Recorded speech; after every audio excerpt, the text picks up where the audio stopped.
Varicose veins ಆದಾಗ ಯಾವ ರೀತಿಯ ಲಕ್ಷಣಗಳು ಕಾಣಿಸ್ಕೊಳ್ಳುತ್ತೆ? ಮೊದಲನೇದಾಗಿ ನಿಮಗೆ ಕಾಲಲ್ಲಿ ಅಥವಾ ಎಲ್ಲಿ ವೆರಿಕೋಸ್ ವೇನ್ಸ್ ಆಗಿದೆ ಅಲ್ಲಿ ಉಬ್ಬಿದ ರಕ್ತನಾಳಗಳನ್ನು ನೀವು ನೋಡಬಹುದು. ಮೀನಖಂಡಗಳು ಇಲ್ಲಿ ತುಂಬಾ ನೋವಿರುತ್ತೆ.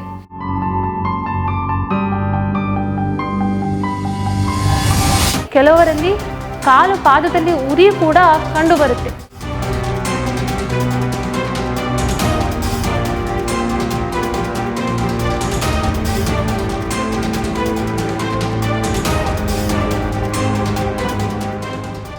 ನಮಸ್ಕಾರ ವೀಕ್ಷಕರೇ, ನಾನು ಡಾಕ್ಟರ್ ಅರ್ಪಿತಾ ಭಟ್, ನ್ಯಾಚುರೋಪತಿ ಹಾಗೂ ಯೋಗ ವೈದ್ಯೆ, Veda wellness center, Nisargamane, Sirsi. So ಚರ್ಮದ ಹತ್ತಿರ ಇರುವಂತಹ ಎಲ್ಲ ರಕ್ತನಾಳಗಳು ಈ ಒಂದು ರೀತಿಯ ತೊಂದರೆಗೆ ಒಳಗಾಗಬಹುದು. ಆದರೆ ಇದು ಕಾಮನ್ ಆಗಿ ಕಂಡುಬರುವಂತಹದ್ದು ಕಾಲಲ್ಲಿ. ಯಾಕಂದರೆ ನಾವು ಕಾಲನ್ನು ತುಂಬ ನಮ್ಮ ಡೈಲಿ ಆ್ಯಕ್ಟಿವಿಟೀಸಲ್ಲಿ ಯೂಸ್ ಮಾಡ್ತೀವಿ. ತುಂಬ ಹೊತ್ತು ನಡೆಯೋದು, ತುಂಬ ಹೊತ್ತು ನಿಂತ್ಕೊಳ್ಳೋದು, ಈ ರೀತಿಯ ಕೆಲಸಗಳನ್ನು ಮಾಡೋರಲ್ಲಿ ಈ ಒಂದು ವೆರಿಕೋಸ್ ವೇನ್ಸ್ ತೊಂದರೆಯನ್ನು ನಾವು ಜಾಸ್ತಿಯಾಗಿ ನೋಡಬಹುದು.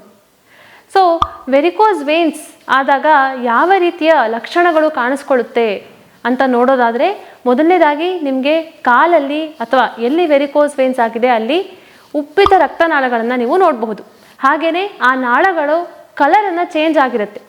ಒಂದು ಅದು ಬ್ಲೂ ಕಲರ್ ನೀಲಿಗಟ್ಟಿರುತ್ತೆ, ಇಲ್ಲ ಅಂತಂದರೆ ಪರ್ಪಲ್ ಕಲರ್ ಬದನೆ ಕಲರ್ ಆಗಿರುತ್ತೆ. ಸೊ ಈ ರೀತಿ ಕಲರ್ ಚೇಂಜ್ ಆಗಿರುವಂತಹ ರಕ್ತನಾಳಗಳನ್ನು ನೀವು ನೋಡ್ಬೋದು. ಹಾಗೆಯೇ ಕೆಲವರಲ್ಲಿ ತುಂಬ ಪೇನ್ ಇರುತ್ತೆ.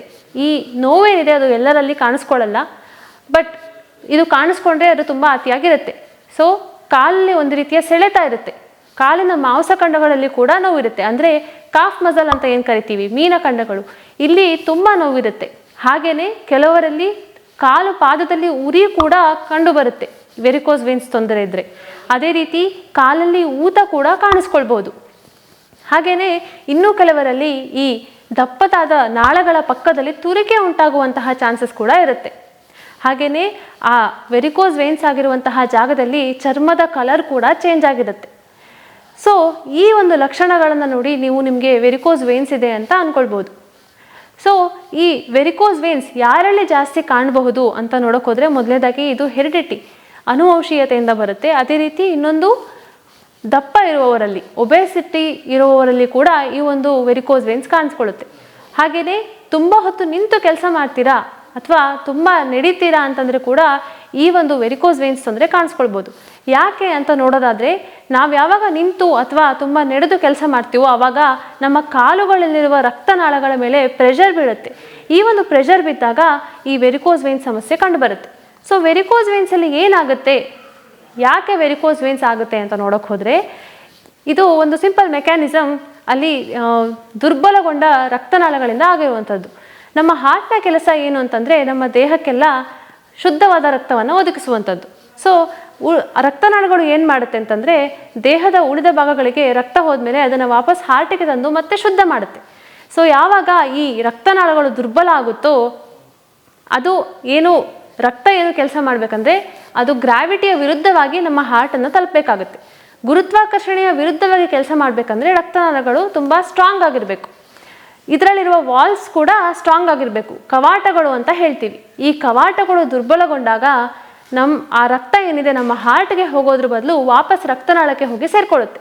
ಸೊ ಆಗ ಏನು ಶುದ್ಧಿ ಆಗಬೇಕಿತ್ತೋ ಆ ರಕ್ತ ಸ್ಟೋರ್ ಆಗ್ತಾ ಹೋಗೋದ್ರಿಂದ ಆ ಒಂದು ರಕ್ತನಾಳ ಏನಿದೆ ಅದರ ಕಲರ್ ಚೇಂಜ್ ಆಗುತ್ತೆ. ಹಾಗೆ ಅದು ಅಲ್ಲಿ ಪ್ರೆಷರ್ ಆಗ್ತಾ ಹೋಗಿ ಆ ರಕ್ತನಾಳ ಕೂಡ ಊದ್ಕೊಳ್ಳುತ್ತೆ.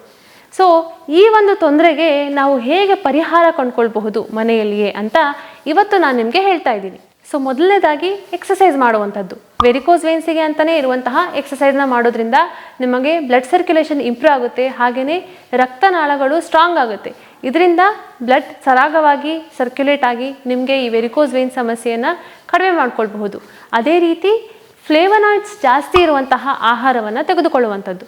ಇದು BP-ಯನ್ನು ಕಡಿಮೆ ಮಾಡುತ್ತೆ, ಅಂದರೆ ರಕ್ತದೊತ್ತಡವನ್ನು ಕಡಿಮೆ ಮಾಡುತ್ತೆ. ಹಾಗೆಯೇ ರಕ್ತನಾಳಗಳಲ್ಲಿ ಬ್ಲಡ್ ಸರಾಗವಾಗಿ ಹರಿದಾಡುವಂತೆ ನೋಡ್ಕೊಳ್ಳುತ್ತೆ, ಅಂದರೆ ಬ್ಲಡ್ ಸರ್ಕ್ಯುಲೇಷನನ್ನು ಸರಾಗವಾಗಿ ಮಾಡುವಂತೆ ನೋಡ್ಕೊಳ್ಳುತ್ತೆ. ಸೊ ಇದು ಯಾವ್ಯಾವುದು ಫ್ಲೇವನಾಯ್ಡ್ಸ್ ಜಾಸ್ತಿ ಇರುವಂತಹ ಆಹಾರ ಯಾವ್ಯಾವುದು ಅಂತ ನೋಡೋಕೆ ಹೋದರೆ, ಆನಿಯನ್, ಬ್ರೋಕೋಲಿ, ಸಿಟ್ರಸ್ ಫ್ರೂಟ್ಸ್, ಈ ರೀತಿಯ ಆಹಾರಗಳನ್ನು ನೀವು ನಿಮ್ಮ ಪ್ರತಿದಿನದ ಆಹಾರ ಕ್ರಮದಲ್ಲಿ ರೂಢಿಸ್ಕೊಳ್ಳುವಂಥದ್ದು. ಹಾಗೆಯೇ ಕಾಲನ್ನು ಎತ್ತರಿಸಿ ಮಲಗುವಂಥದ್ದು. ಕಾಲು ಏನಿರುತ್ತೆ ಅದು ನಿಮ್ಮ ಹಾರ್ಟ್ ಲೆವೆಲ್ಗಿಂತ ಎತ್ತರವಾಗಿರಬೇಕು. ನೀವು ಮಲಗುವಾಗ ಕಾಲನ್ನು ಎಲಿವೇಟೆಡ್ ಸ್ಥಿತಿಯಲ್ಲಿ ಇಟ್ಟು ಮಲಗುವಂಥದ್ದು, ಅಥವಾ ಪ್ರತಿದಿನ 10 ನಿಮಿಷಗಳ ಕಾಲ ನೀವು ನಿಮ್ಮ ಕಾಲನ್ನು ಎತ್ತರಿಸಿ ಇಟ್ಟುಕೊಳ್ಳುವಂಥದ್ದು. ಇದನ್ನು ನೀವು ಪ್ರತಿನಿತ್ಯ ಮಾಡೋದ್ರಿಂದ ಬ್ಲಡ್ ಸರ್ಕ್ಯುಲೇಷನ್ ಸರಾಗವಾಗಿ ನಿಮಗೆ ವೆರಿಕೋಸ್ ವೇನ್ಸ್ ತೊಂದರೆ ಏನಿದೆ ಅದು ಕಡಿಮೆ ಆಗಬಹುದು. ಹಾಗೆಯೇ ವರ್ಜಿನ್ ಕೋಕೋನಟ್ ಆಯಿಲಿಂದ ರಿವರ್ಸ್ ಮಸಾಜ್ ಮಾಡುವಂಥದ್ದು. ವರ್ಜಿನ್ ಕೋಕೋನಟ್ ಆಯಿಲ್ನ ತೆಗೆದುಕೊಳ್ಳಿ, ಅದನ್ನು ನಿಮ್ಮ ಕಾಲಿಗೆ ಹಚ್ಚಿ ಒತ್ತಡ ಹಾಕದೇನೆ ಕೆಳಗಿಂದ ಮೇಲ್ಭಾಗ ಅಂದರೆ ಮೇಲ್ಮುಖವಾಗಿ ನೀವು ಮಸಾಜ್ ಮಾಡುವಂಥದ್ದು. ರಿವರ್ಸ್ ಮಸಾಜ್ ಮಾಡೋದ್ರಿಂದ ಕೂಡ ಬ್ಲಡ್ ಸರ್ಕ್ಯುಲೇಷನ್ ಸರಾಗವಾಗಿ ನಿಮಗೆ ಈ ಒಂದು ವೆರಿಕೋಸ್ ವೇನ್ಸ್ ತೊಂದರೆ ಏನಿದೆ ಅದು ಕಡಿಮೆ ಆಗ್ಬೋದು.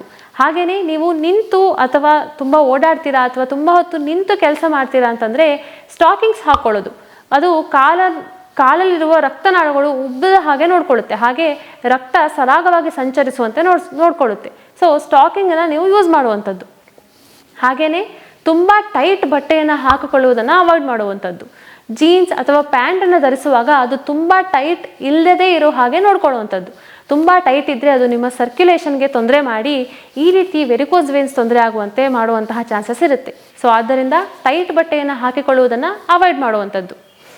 ಹಾಗೆಯೇ ಶುಂಠಿಯ ಟೀಯನ್ನು ಕಾಲಿಗೆ ಹಚ್ಕೊಳ್ಳುವಂಥದ್ದು.